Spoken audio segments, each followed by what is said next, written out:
The anomaly, at the edge of mapped space. The outer veil was supposed to be empty. That was the whole point of it. Grand Admiral Sethara Vel had been assigned to patrol this region of dead stars and cold dust for 6 months, and in all that time, nothing had happened. Not a rogue asteroid worth noting. Not a drifting piece of debris. Not even a decent electromagnetic storm to break the boredom. The outer veil was, by every measure, the Keth Empire had ever taken, the most boring stretch of space in the known galaxy. So when the sensor officer on the bridge of the Undying Dominion sat up straight in her chair and said, very quietly, "Admiral, I have something," Sethara Vel did not rush over. She finished the report she was reading, set it down on the console beside her, and walked across the wide bridge at a calm, measured pace. She had been an admiral for 30 years. She did not rush. She looked at the screen. She rushed. There was a ship out there.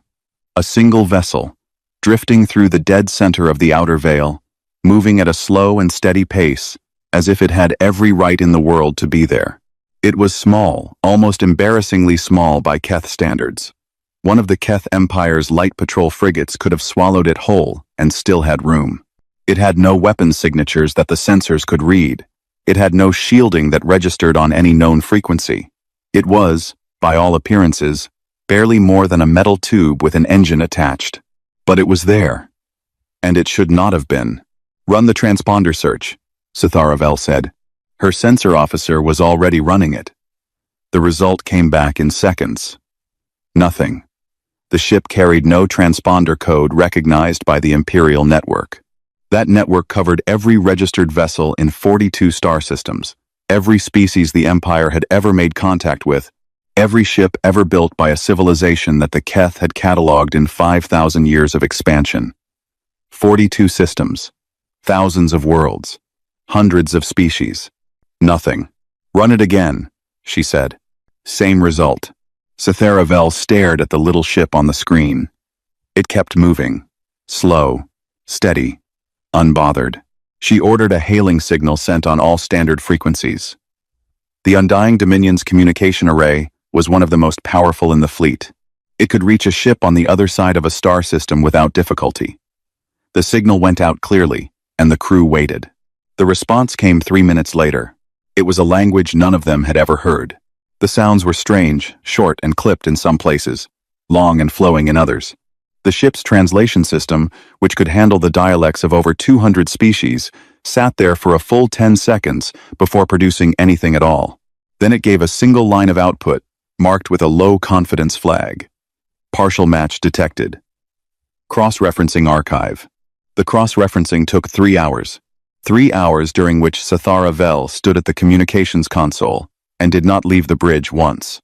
3 hours during which the little ship continued moving through the outer veil at the same slow, steady pace, as if it was simply on a pleasant trip through the stars and had no idea a Keth warship was hovering nearby in a quiet state of growing alarm. When the archive result finally came through, Sethara Vel read it twice before she believed it. The language was a partial match to a dead signal file in the Empire's observation database, a file that had been opened 212 years ago by a scout team, and then quietly closed and forgotten.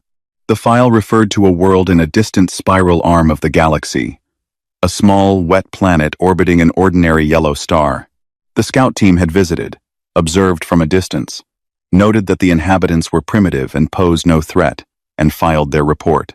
The report included phrases like early industrial development and centuries from any meaningful space capability, and no further observation recommended at this time. The world had a name in the local tongue that the scouts had written down phonetically. Earth. Sethara Vel had never heard of it. None of her crew had either. She asked the ship's historian, who checked 3 separate databases before confirming that yes, the world existed in the archives, and yes, it was classified as a non-contact primitive world, and no, there was no record of any follow-up observation ever being conducted. She looked back at the little ship on the screen. It was still there, still moving, still unbothered. She made a decision that seemed reasonable at the time. The ship was tiny. It was unarmed. It had come from a world that the Empire had personally assessed as harmless 2 centuries ago. The smart move, the diplomatic move, was to send a shuttle out and make formal contact, establish communication, find out why this little vessel was in Imperial space and whether its people even understood where they were. It would be a good story to tell at the capital. The discovery of a newly spacefaring primitive species. Maybe they would be useful one day. Maybe they would be amusing. Either way, it was hardly a threat. She dispatched a diplomatic shuttle with a crew of 8, a translator, 2 diplomats, and 5 soldiers, who were told firmly by Sethara Vel herself to keep their weapons holstered and their mouths respectful. The shuttle crossed the distance between the 2 ships in 20 minutes and approached the human vessel at a slow, non-threatening angle. It signaled. The human ship signaled back. The shuttle moved in closer, and then it vanished from sensors. Not destroyed. The Undying Dominion's sensors would have detected an explosion. There was no explosion. No debris field. No energy discharge. The shuttle simply stopped appearing on any screen, on any frequency, as if it had been quietly erased from existence. The bridge went completely silent. Sethara Vel stood very still and looked at the place on the screen where the shuttle had been. Her hands were behind her back. Her face was calm because she was the admiral, and that was what admirals did, they stayed calm. But her mind was moving very fast indeed. The little human ship continued on its path through the outer veil. Slow. Steady. It did not speed up. It did not change direction. It did not send any communication explaining what had just happened, or why. It simply kept going, heading deeper into Keth space, as if the Undying Dominion were not there at all. As if 8 Keth crew members had not just disappeared. As if none of this mattered. Sethara Vel turned to her communications officer. "Get me a direct line to Imperial Intelligence," she said. "Priority 1. Tell them we have a situation in the Outer Veil." She paused. "Tell them it involves a world they stopped watching 200 years ago." She looked at the screen one more time. "Tell them I think that was a mistake." "What do you mean? They evolved."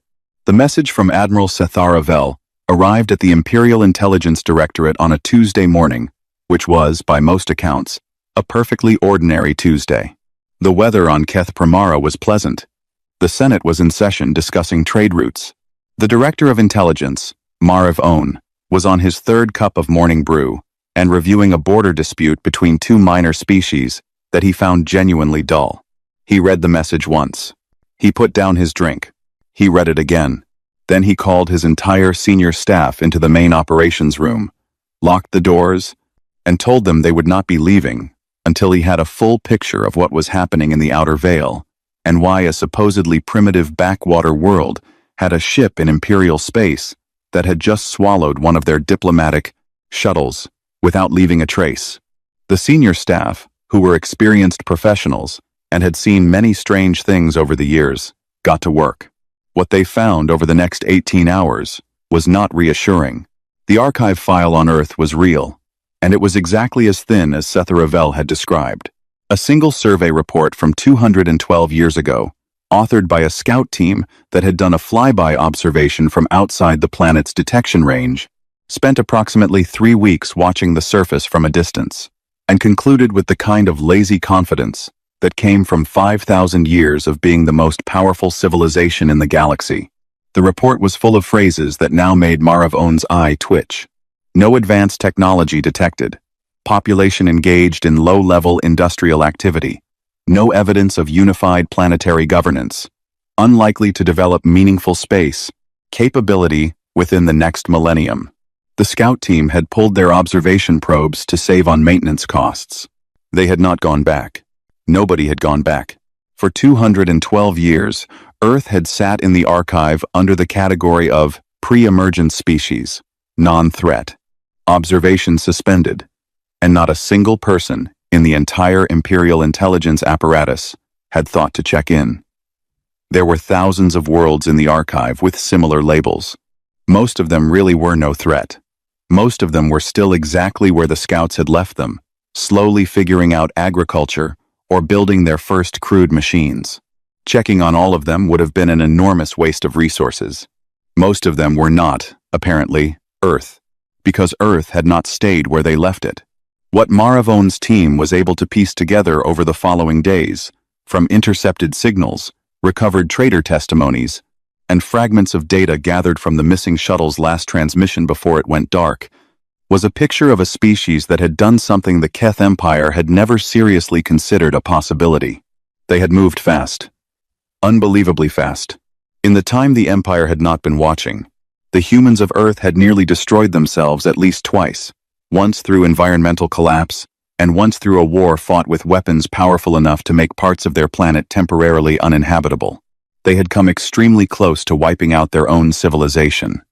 Marev Own noted this detail and set it aside, because what happened next was the part that mattered.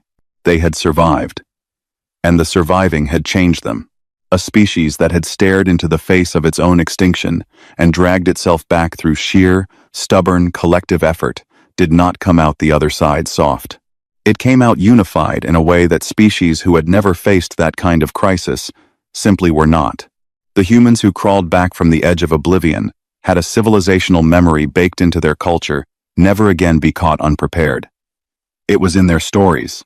It was in their institutions. It was in the way they built things and planned things and thought about the future. 60 years after those dark decades, they had achieved faster-than-light travel. Marev Own stopped reading at that point and sat back in his chair. Faster-than-light travel in 60 years. From near extinction to the stars in 60 years. He thought about how long it had taken the Keth to develop similar technology. He decided not to think about it too hard, but it got worse. When the humans reached the stars, they did not do what every other species the Empire had ever encountered did. They did not start broadcasting. They did not send out signals of greeting. They did not try to make contact with the wider galaxy and announce their arrival. They went quiet. For the next 40 years, humanity sat in space and listened. They collected signals. They studied languages.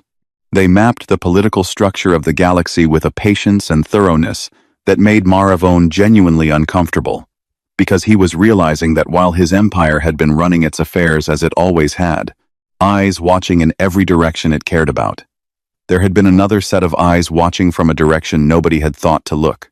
And then, quietly, without drawing attention, the humans had started making friends. 4 minor species near human space had made contact with humanity before anyone else in the galaxy knew humanity existed. These were small, peaceful civilizations that the Empire considered unimportant, barely worth cataloging. But they were in human territory, and the humans had approached them carefully, diplomatically, and with what every account described as a remarkable amount of genuine patience. No demands, no threats, no showing up with warships.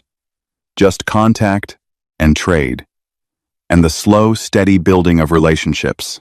It took Marev Own's team another full day to find the detail that made the room go very quiet. The humans had known the Empire was there for 30 years. They had been tracking Keth ship movements, studying Keth communications, and building a detailed picture of Keth military capability and patrol patterns for 3 decades, and the Empire had not once detected them doing it. The Senate was informed. The debate that followed was loud and went on for a long time. Half the senators wanted immediate diplomatic engagement. The other half wanted a show of force, a fleet large enough to make clear that the Keth Empire did not appreciate unknown species wandering through its space unannounced. The show of force faction won. 200 warships were assembled. It was a fleet that could glass a planet if ordered to. It was a fleet that had ended wars before they properly started, simply by showing up. No species in the galaxy had ever looked at a Keth battle fleet of 200 ships and chosen to do anything other than immediately and completely cooperate. The fleet crossed into the outer edge of human-claimed space on a clear heading and broad sensors, making no attempt at stealth, because stealth was not the point. The point was to be seen. The point was to be overwhelming.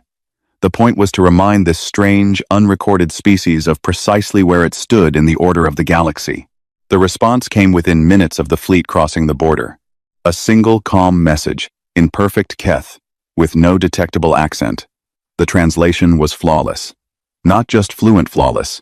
The kind of fluency that came from 30 years of careful study. Please hold your position. Admiral Chen will be with you shortly. War Prince Durathek, commanding the fleet, read the message 3 times. His communications officer asked if he should respond. Durathek looked at his 200 warships on the tactical display. He looked at the empty space around them. His sensors showed nothing out there. Just stars. No, he said slowly. We will wait. He was not sure why he said that. He told himself it was patience. He told himself it was the professional courtesy of a commander who could afford to be calm. He did not tell himself the truth, which was that something about the message, something about the tone of it, the quiet confidence of it, the complete absence of fear in it, had made a cold feeling settle into his chest that he could not quite explain. He waited for Admiral Chen. Admiral Chen. She appeared on the holographic display 11 minutes after the message was sent, and War Prince Durathek's first thought was that there had been some kind of mistake. The figure standing in the projection field was small. Not small for an alien species, small even by human standards, which his intelligence briefings had described as a medium-sized bipedal species of average build. She looked old, with white hair pulled back close to her head, and lines on her face that spoke of a great many years and a great many decisions. She was wearing a dark uniform, with small markings on the collar that his briefing notes said indicated high rank. She was holding, in one hand, a small ceramic cup that was producing a faint curl of steam. She was drinking something hot. During first contact with an Imperial battle fleet of 200 warships, War Prince Durathek, she said, in clear and perfect Keth, with a small nod of her head. My name is Mei Chen. I hold the rank of Admiral in the Terran Stellar Command. Thank you for waiting. Durathek had prepared a speech. It was a good speech, formal, appropriately threatening, and structured according to the standard Imperial First Contact protocol for situations involving unauthorized species in Imperial adjacent space. He had practiced it twice on the journey here. He forgot most of it. You are in violation of Imperial boundary protocols, he said, which was not the opening line of the speech, but was at least in the speech somewhere. This space falls under the jurisdiction of the Keth Empire. Your vessel, and any others operating under your authority, must immediately cease all movement and await Imperial processing. Admiral Chen listened to all of this with the expression of a person who was being told something they already knew. She took a sip from her cup. I understand, she said. And I'd like to discuss your concerns in full. Before I do, I want to ask you one question, and I want you to understand that I'm asking it in good faith, not to be difficult. She looked at him with calm, dark eyes. Did your fleet pass through the Velhari corridor on your approach here? Durathek blinked. The Velhari corridor was a long stretch of navigation space named after the Keth officer who had mapped it centuries ago. It was a standard route through this part of the outer systems. Of course, the fleet had used it. It was the most efficient path. Yes, he said. What does that have to do with anything? Admiral Chen set her cup down. She did it gently, the way a person sets something down when they are about to give their full attention to something else. I was hoping you hadn't, she said. I'm sorry for what comes next. Durathek opened his mouth to ask what that meant. Every screen on the bridge of his flagship went dark at the same moment. Not damaged dark. The systems were still running. The consoles were still lit. But external sensors had stopped feeding data. Navigation had gone quiet. The weapons targeting system, which had been running a passive background lock on nearby space as it always did, had simply stopped working. Not an error message. Not a malfunction warning. It had stopped, as if someone had reached into the system and turned off a switch. Around him, his bridge crew was staring at their consoles with expressions ranging from confused to frightened. Reports came in from across the fleet. Within seconds, 200 ships experiencing the same thing simultaneously. External sensors, down. Communications between ships still functioning on internal channels. But all outward-facing systems had gone quiet. What is happening? Durathek said, loudly and to no one in particular, because none of his crew had an answer. The holographic display was still working. Admiral Chen was still there. She was watching him with an expression that was not unkind. Your sensor systems use a frequency modulation pattern that we've known about for a while, she said simply. We built something that can interrupt it. We apologize for the lack of warning. We had hoped this situation could be avoided entirely. What have you done? Durathek said. "I've made your fleet safe," she said. And then, because apparently she felt that sentence needed more context, she added, "Safe for everyone." Then the shapes appeared.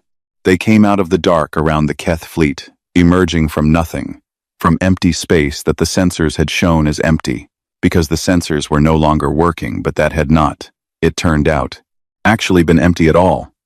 Human vessels, running without any active emissions, had been sitting in the dark around the Keth fleet the entire time. Not a handful, dozens of them, appearing one after another as they activated their running lights, each one moving slowly into visible range, as if stepping forward to be counted. They had been in the Velhari corridor when the Keth fleet passed through it. They had been there the whole time, invisible, matching speed, tracking every ship, occupying every angle of approach. The Keth fleet had crossed into human space inside a net it could not see, and had been flying deeper into that net for hours without knowing it. Durathek stood on his silent bridge and watched the human ships appear around him and felt something he had not felt in 30 years of military command. He felt like a young soldier, again young and very far from home, and very much aware that he did not fully understand the situation he was in. The battle, such as it was, lasted 11 minutes. He would not call it a battle afterward. In the reports he filed, he was not sure what to call it. No Keth ship fired a shot there was nothing to fire at, because the weapon systems had no lock, no target data, no functioning sensor input. The human ships moved through the Keth fleet with practiced precision, and one by one, ship by ship, additional systems went offline. Propulsion, emergency communications, docking bay controls. All of it switched off, not destroyed, not blown apart, just stopped, as if the human vessels passing nearby were carrying a signal that turned things off when it passed close enough. When the 11 minutes were over, 200 Keth warships were floating silently in space. Not a single hull was cracked. Not a single Keth crew member was hurt. The ships simply could not move, and could not communicate beyond their internal channels, sitting in place like 200 very large and very expensive pieces of drifting metal. Admiral Chen's holographic image was still on Durathek's display. She looked exactly as she had at the beginning of the conversation, calm, unhurried. There was a faint expression on her face that he spent a long time afterward trying to identify, and eventually decided was closest to the expression of a person who had hoped to avoid doing something and was quietly unhappy that circumstances had required it anyway. "I'm going to send repair crews to each of your ships," she said. "They'll have your systems back online within a few hours. I'm also sending food. I understand your journey here was a long one. Please tell your crew not to be alarmed by the repair teams. They won't be armed." Durathek stared at her. "We are also sending back your diplomatic shuttle," she continued. "The crew is fine. They've been well looked after. There is a written message with them from our first contact office, an apology for the delay in returning them. That was not handled as well as it should have been, and we regret it."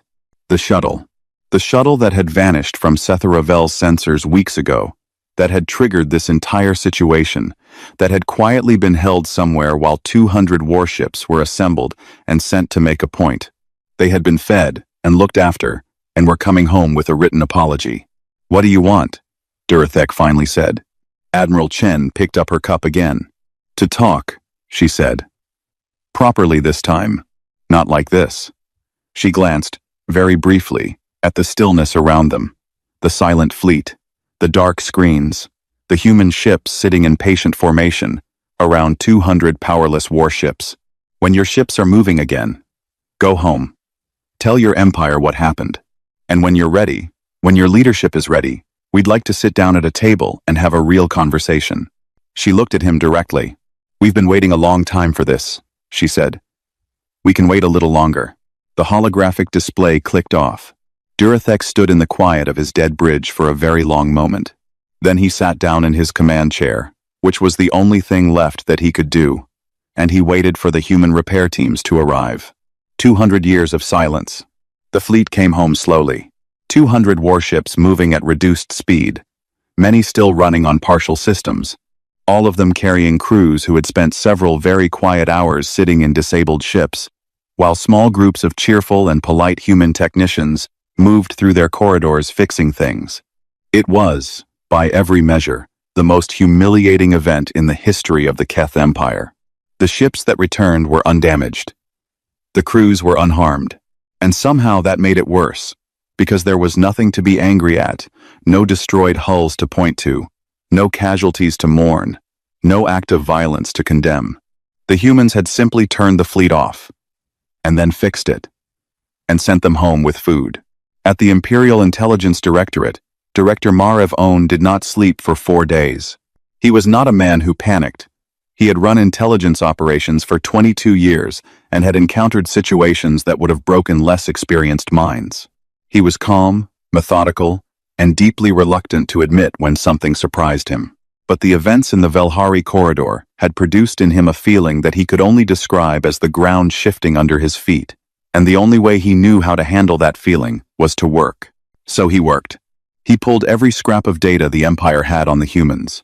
The original scout report, the frequency analysis of their ship's drive signature from the Outer Veil encounter, the partial signal intercepts collected over years of border region monitoring, which had never previously been flagged as significant because nobody had known there was a species out there producing them.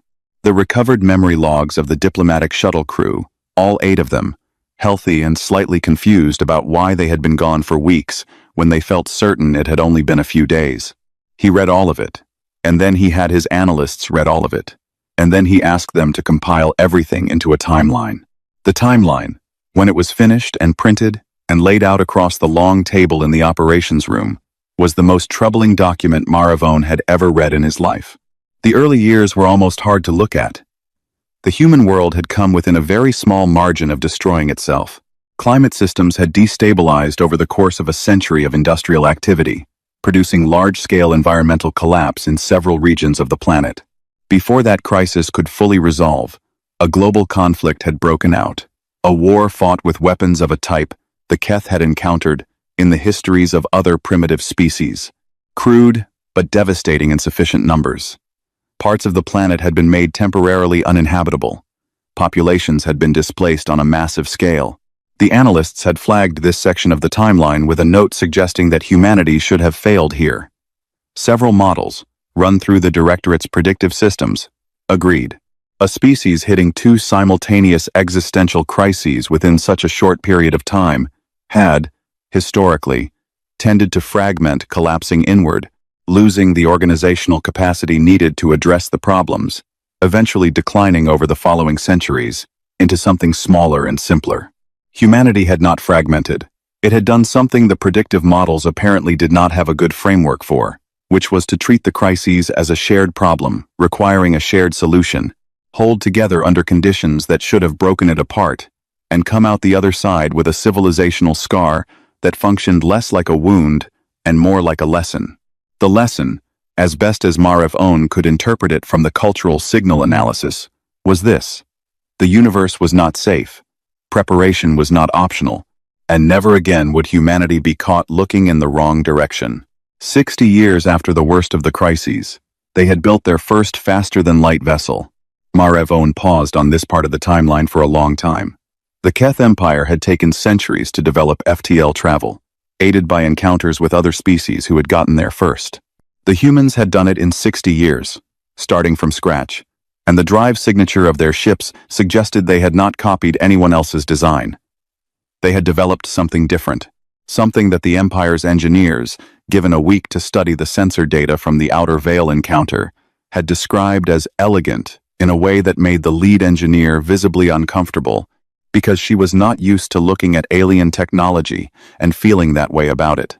Then came the 40 years of silence. This was the part that Marev Own kept returning to. 40 years during which humanity had ships, had FTL capability, had every reason to make contact with the wider galaxy, and had chosen not to.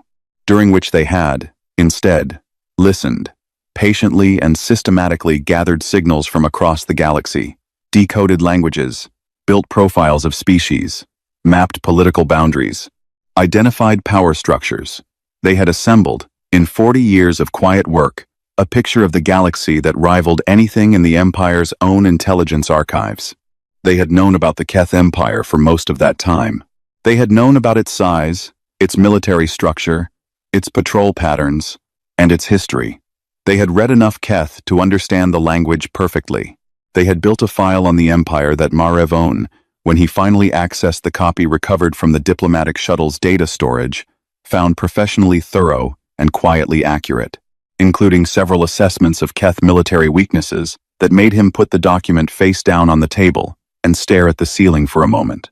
The 4 allied species near human space had been approached after the silence period ended, but before any formal contact with the Empire.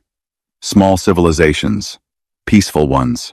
The humans had approached them carefully, over years, and built relationships based on trade and genuine exchange, rather than the standard imperial method of arriving with warships and explaining the options.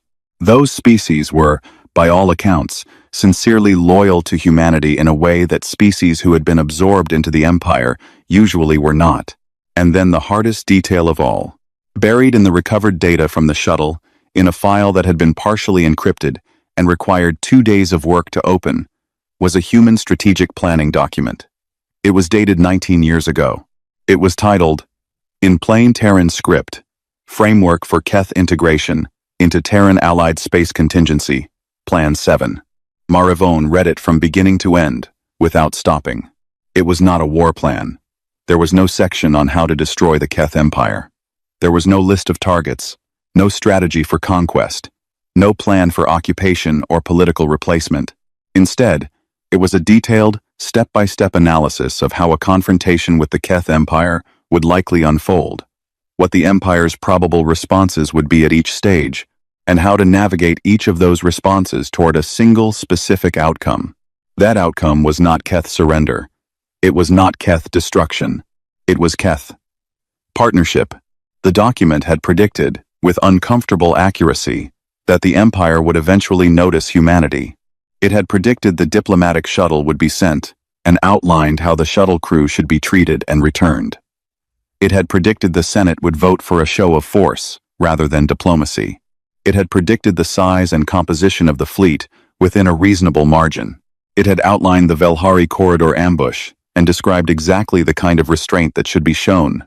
No casualties, full repairs, food, the polite message because the goal was not to win a fight. The goal was to demonstrate something specific. The goal was to show the Keth Empire that humanity was not a threat to be destroyed. The goal was to make them understand that humanity was a force they could not control, could not frighten, and could not move, and then, from that position, to offer them something they had never been offered in 5,000 years of being the most powerful civilization in the galaxy. An equal. Marevon set the document down. He looked around the operations room at his analysts, who had been quietly watching him read for the last hour. They wrote this 19 years ago, he said. Nobody answered. They had all read it already. They knew, he said, not angry, not accusing, just working through it out loud, the way he always worked through things. They knew we would come. They knew what we would do. They planned for all of it. He was quiet for a moment. And the plan was never to fight us. No, sir. His senior analyst said carefully. The plan was to make us want to sit down at a table. Yes, sir. Marevon picked up the document again. He looked at the title. Framework for Keth Integration.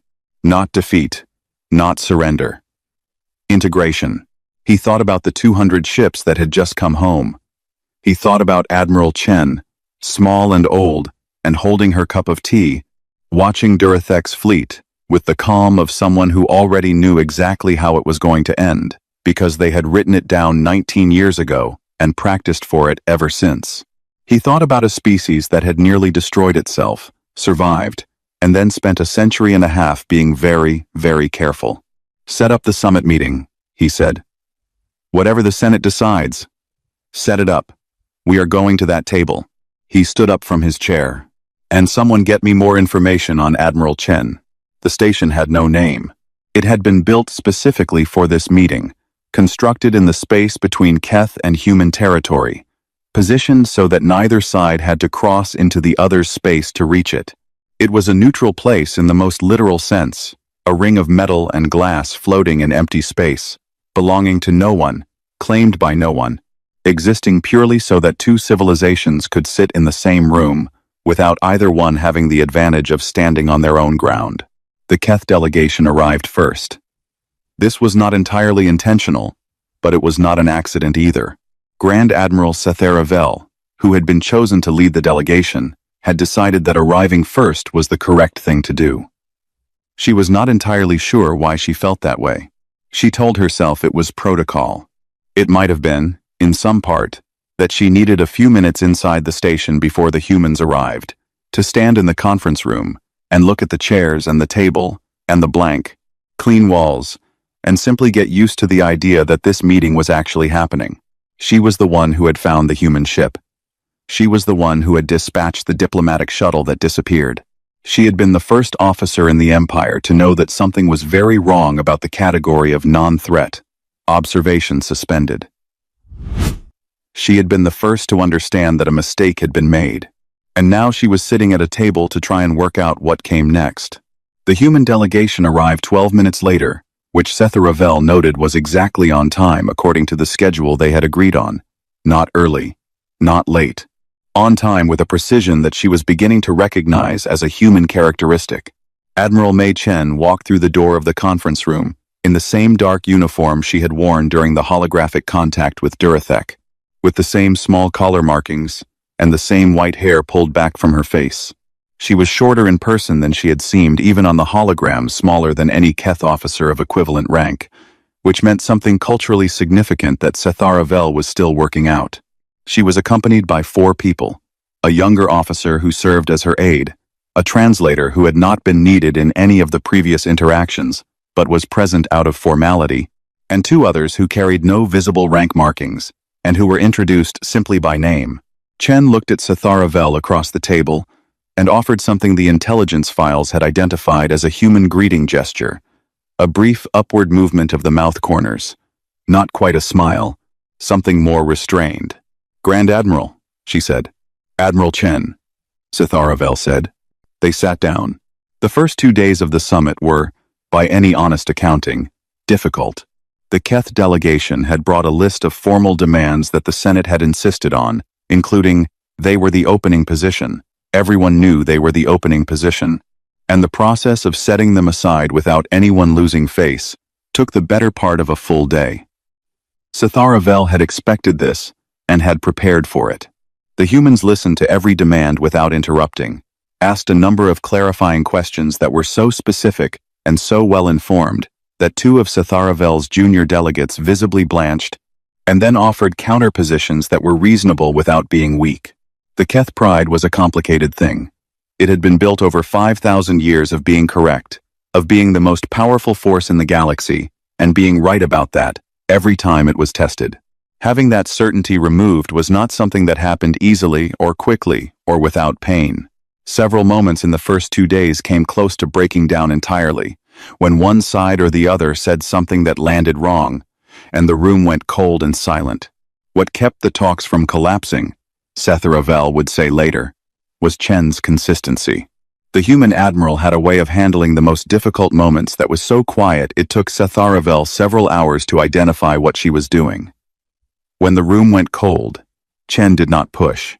She did not press the advantage of the moment, did not lean forward and apply pressure to the fracture. She would set whatever she was holding down on the table, and she would wait.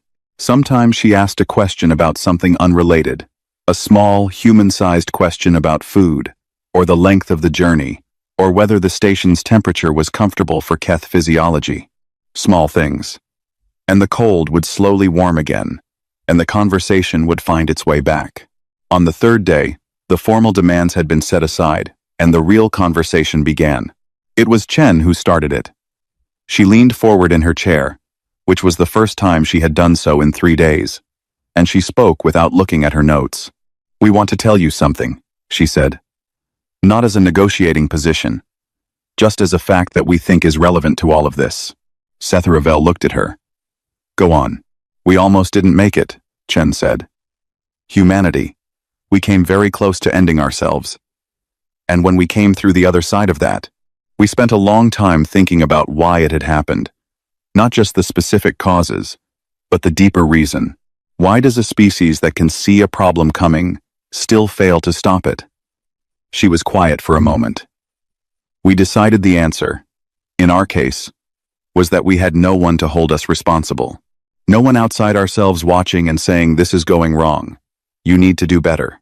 Sitharavel said nothing. She was listening. "You have ruled this part of the galaxy for 5,000 years, Chen continued.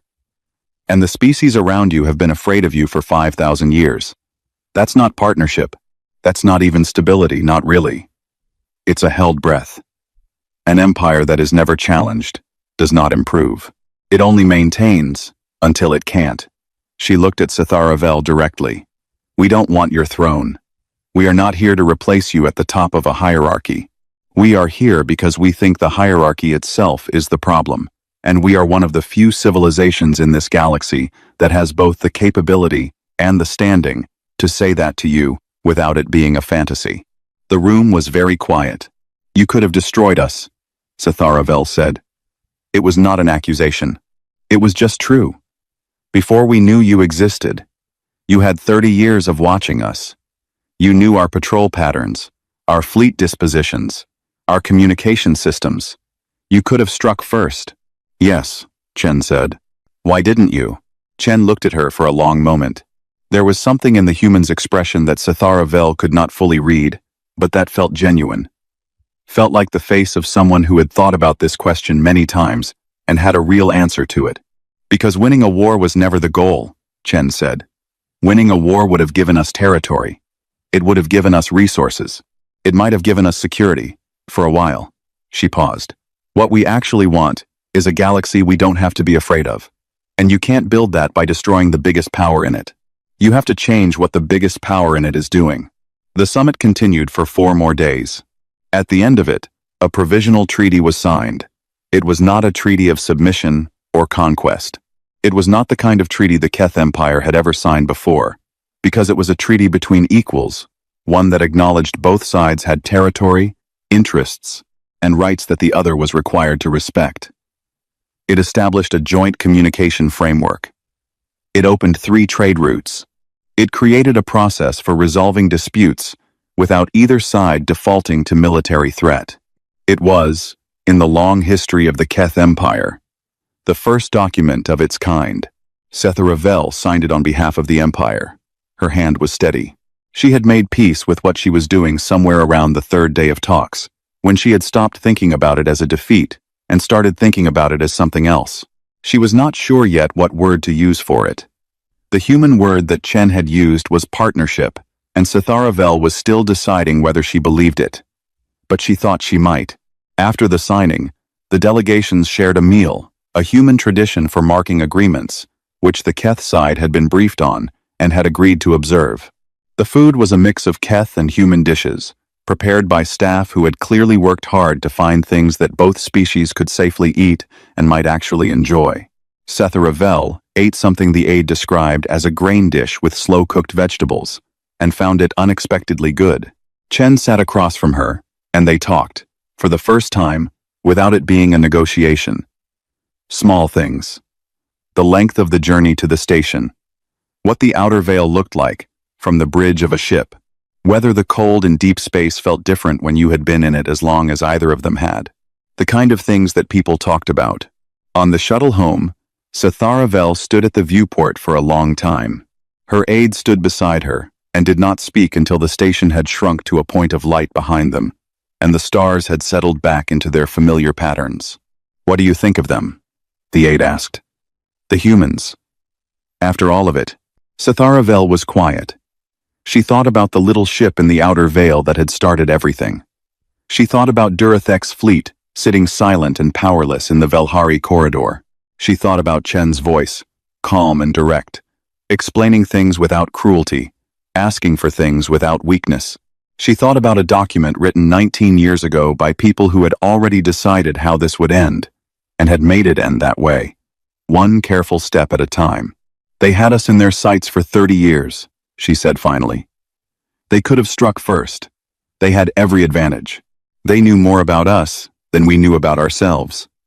She watched the stars. And they used all of that preparation, all of that knowledge, not to destroy us, not to take what we had, but to make us sit down at a table. Her aide was quiet for a moment. "Why would they do that?" Sithara Vel turned from the viewport. Because they didn't want an empire, she said. They wanted neighbors. She walked back toward the center of the shuttle, and after a moment her aide followed, and the stars continued to move past the viewport in silence, the way they always had. Though somehow the galaxy they sat in seemed, to anyone looking carefully, to be very slightly different than it had been before.